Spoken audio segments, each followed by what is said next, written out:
কি ভারতের দাদাবাবুরা, তোমরা খুব রাগ না যে তোমাদের পতাকা অবমাননা করা হচ্ছে, এই জন্য তোমরা সীমান্তে চলে আসতেছো লোকজন নিয়ে, তারপর আমাদের বাংলাদেশি দূতাবাসে হামলা করতেছো।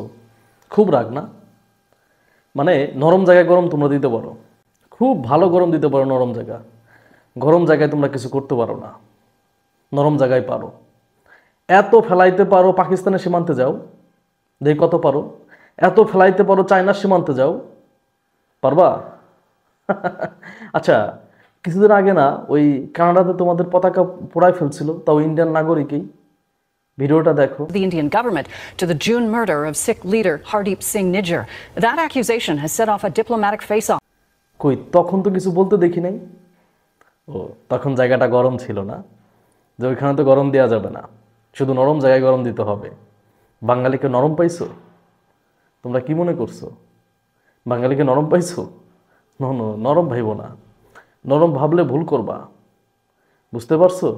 নরম ভাবলে ভুল ভুল করবা।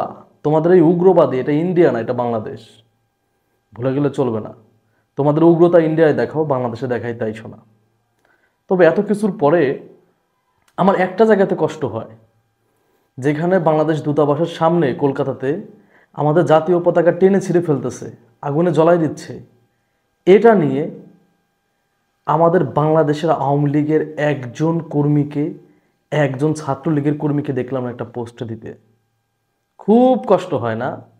কিন্তু বাংলাদেশে পাকিস্তানি পতাকা উড়লে তোমরা প্রতিবাদ করো, কিন্তু আমাদের জাতীয় পতাকা, এই পতাকা তো শুধু বিএনপি জামাতের না, এই পতাকা তো সবাই, এই পতাকা তো তোমারও।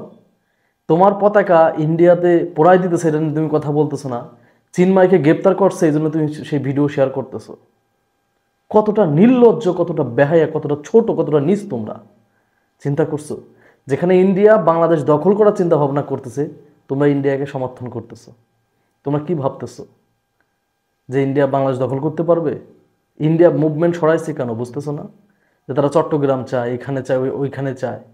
কেন মুভমেন্ট সরাইছে? কারণ তারা বুঝে গেছে বাংলাদেশে আওয়ামী লীগকে পুনর্বাসন করা সম্ভব না।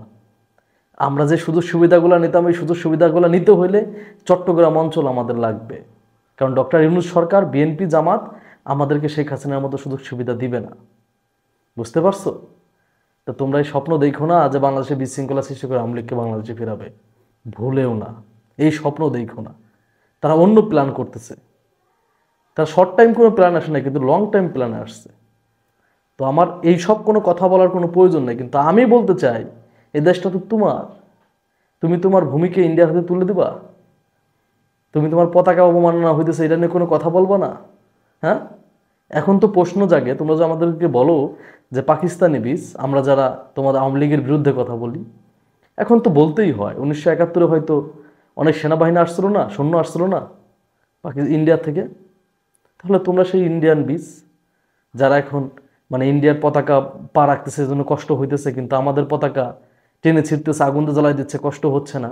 তাহলে 100% তোমরা ইন্ডিয়ার বীজ, এটাতে কোনো ডাউট নাই। বুঝতে পারছো?